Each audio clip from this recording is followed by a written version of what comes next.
Guys, I'm back. I hope you've been waiting for my new analysis, joining the dots, right? I read this article, right? And this article says essentially, afterglow of the G20 presidency. This is Prashant Jha. India-Canada relations are the big. So this is the glow, right? And I don't even, it's the glow of the G20 presidency is fast wearing off. Now, why it's fast wearing off are in the flames that are in Manipur, right? Because see, protests, vandalism, arson continue to rock Manipur. Srinagar SSP repatriated to Manipur amid fresh unrest. Banker, a Manipur tribal, attacked in Assam. Mobs tried to storm home of CM and a BJP MLA. And the BJP headquarters was burned down. I don't know how many of you people know. They've not put it out on the news, right? Manipur remains on edge. Protests violate curfew amid flare-up. Government repatriates Srinagar top cop to Manipur. And look at this, how it goes overseas to China. Protect worship places, properties of displaced SC panel to Manipur. Wushu player from Manipur breaks down, dedicates silver medal to state, and this is in China, right? Another place where obviously domestic politics is flowing into foreign policy. Aizawl ignores Delhi, won't do biometrics of Myanmar refugees. And let me tell you, it was a storm and it's brewing. No matter how much we try to whitewash it, not put it out in the papers, right? The very fact that this happened, it says EAM Sullivan hold meet agreed to take forward ties, and this is the stupid Prashant Jha, because he's always trying to report in favor of the government. But this is the truth. Chidanand Rajghatna. You hear this? Muddy waters at foggy bottom. Muddy waters at foggy bottom. US-India blues over Canada spat. Now hear this, right? The shadow of the India-Canada spat over the alleged New Delhi hand in killing of Sikh terrorist Hardeep Singh Nijjar is hanging over bilateral engagements between India and the United States that began here on Thursday. There are unmistakable frostiness in the fall air as State Department spokesperson Matthew Miller declined to preview the conversations U.S. Secretary of State Anthony Blinken will have in his meeting with his counterpart Jaishankar on Thursday afternoon, even as he said Washington had raised the Nijjar killing issue with New Delhi and encouraged them to cooperate with the Canadian investigation. This ain't happened, right? And guys, just think about it. You are the smallest economy of the lot. You don't look at the GDP. GDP is related to your population. Look at the per capita income. You're at the bottom, $2,000. $2,000. That doesn't make you a power. That makes you even a wannabe power difficult without the help of Canada and the United States, right? And Michael Kugelman then writes, India-Canada relations in crisis. He's right. It's hard to overstate the significance of Canada's Prime Minister Justin Trudeau's revealing on Monday that his government has been investigating credible allegations of the involvement of Indian government agents in the assassination of a Sikh separatist leader and Canadian citizen Hardeep Singh Nijjar on Canadian soil. He said, and let me just give you a little bit of background, right? In 84, Sikh separatist extremists took over a revered Sikh temple in Amritsar. India prompted then Indian Prime Minister Indira Gandhi to order a military operation that killed hundreds of people. Later that year, Gandhi was assassinated by two of her Sikh bodyguards, and Hindus retaliated. Just remember, this is what I've always said it was all about. It was not versus Congress versus the Sikhs. It was a Hindu-Sikh conflagration even then, right? Just like what's happening in Manipur. It's absolutely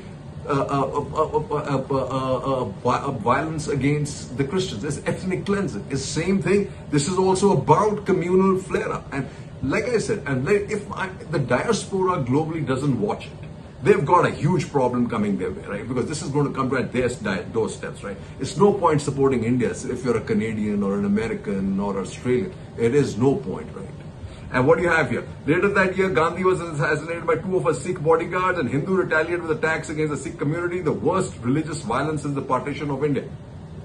In 85, Canada directly experienced Sikh extremist violence when terrorists planted a bomb on AI jet flying from Montreal to London, killing all 329 passengers and crew members on board.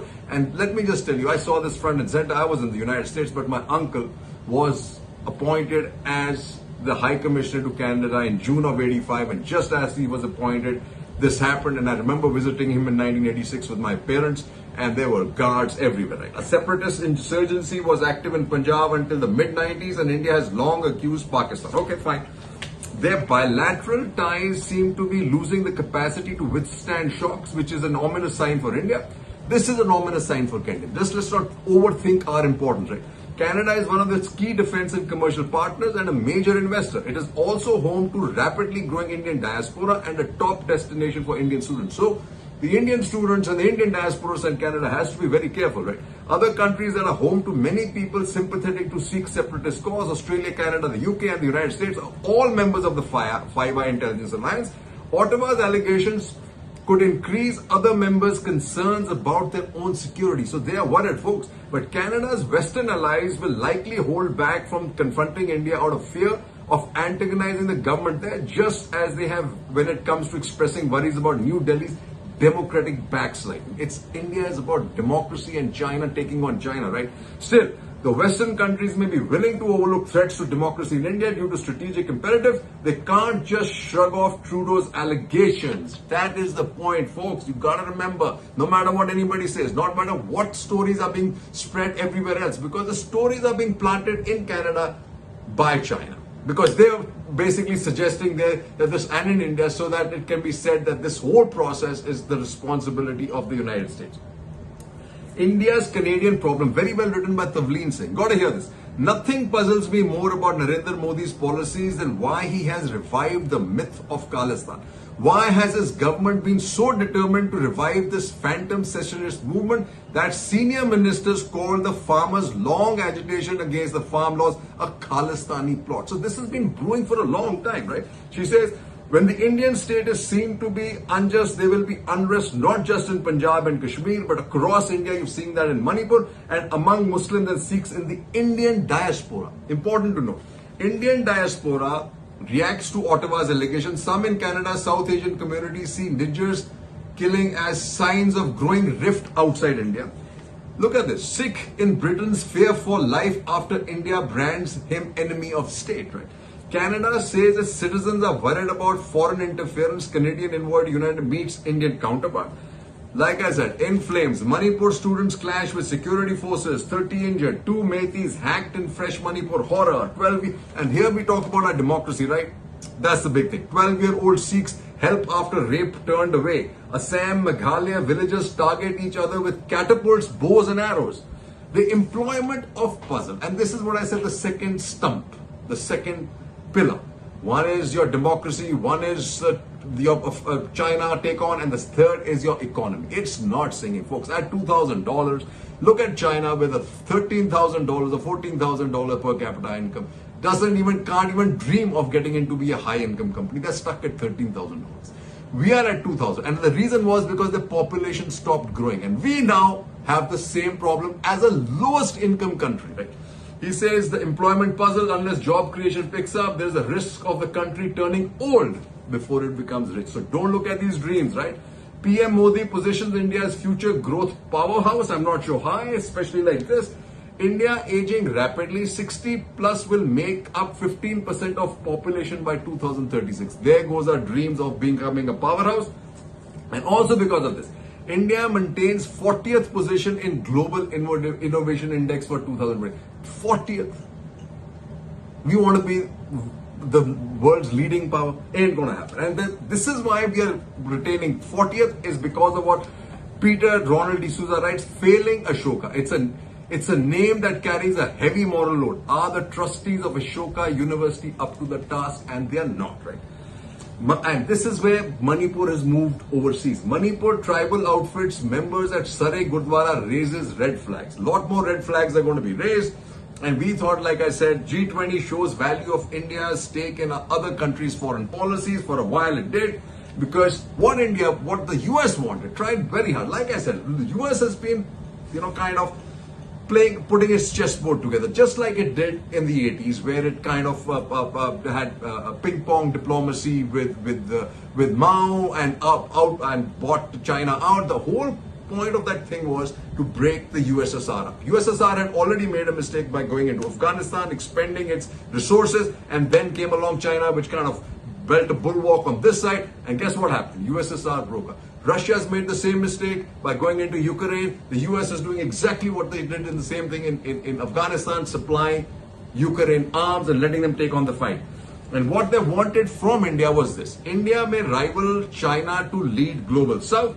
The G20 reveals a shifting world order as written by Walter Russell Mead. He says, Global Gabfest really produced significant results, and last weekend's Group of 20 summit in New Delhi was no exception. The carefully drafted and painfully negotiated declarations will be forgotten as quickly as all its predecessors. That's what's happened. Absolutely, like I told you, the war in Ukraine will rumble on exactly as if the language on the war had not been tweaked to favor the Russians' position.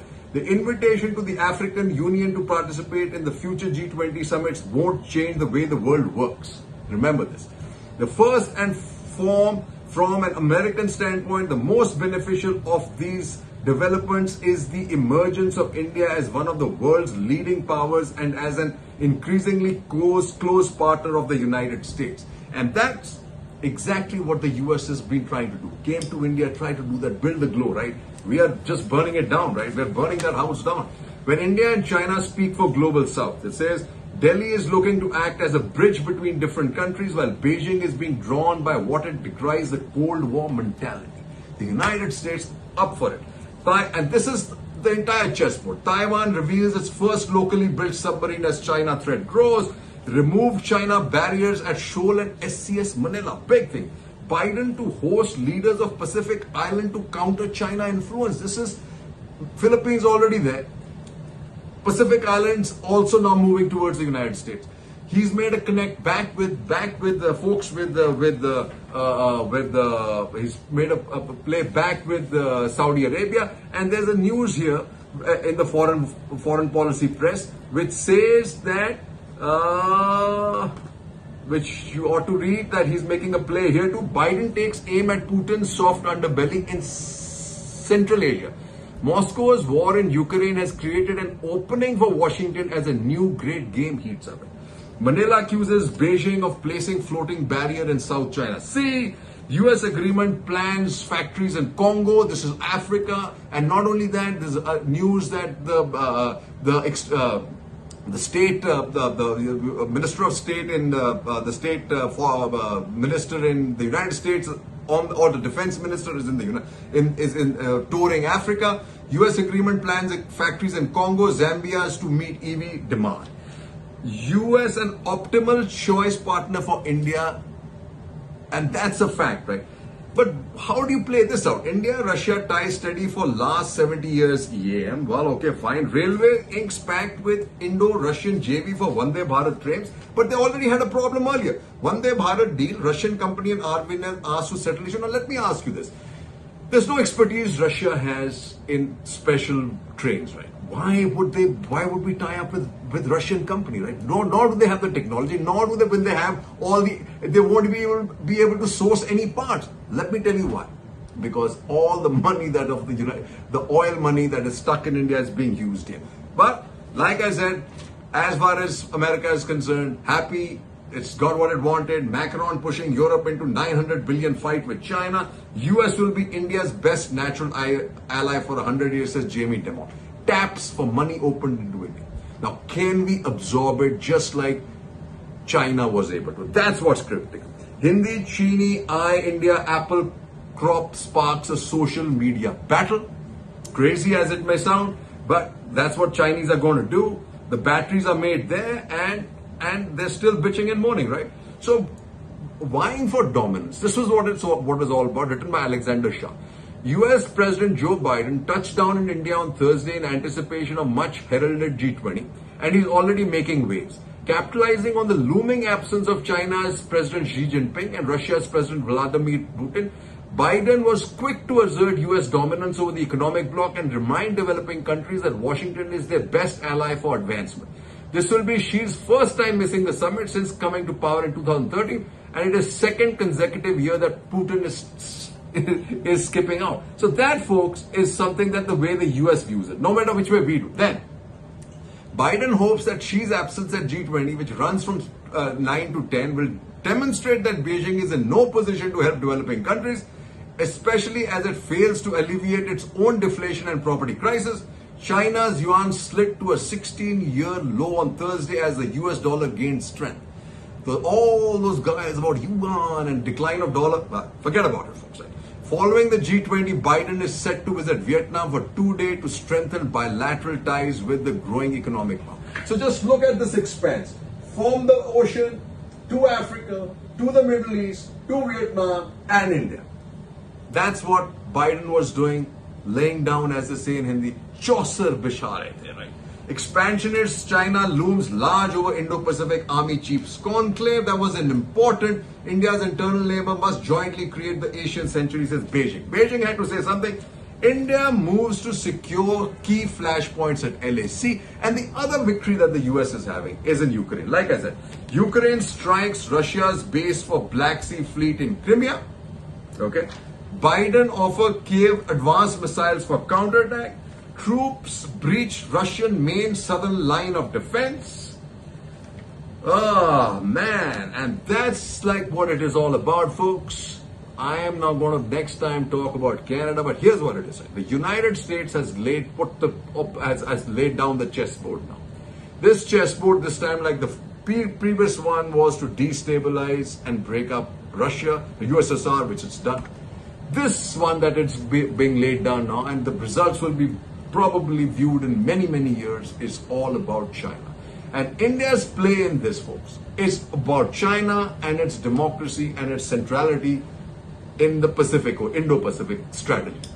However, the stuff that we have going for us, like democracy is sliding, and this is what everybody's talking about. There are fires in our backyard. Like Tavleen said, why is this Khalistani issue being raised? And what's happening in Manipur? Why nobody's talking about it and why there is no control over it? And the economy. Let's just don't look at the stock market or the headlines. You got to look at what the per capita income, the current account deficit, which has been sliding for 7 years, exports that have been rising for 7 years, the unemployment rate that's been rising, and it's the highest ever. That, folks, is a critical thing that we need to watch out and control. 3 cheers and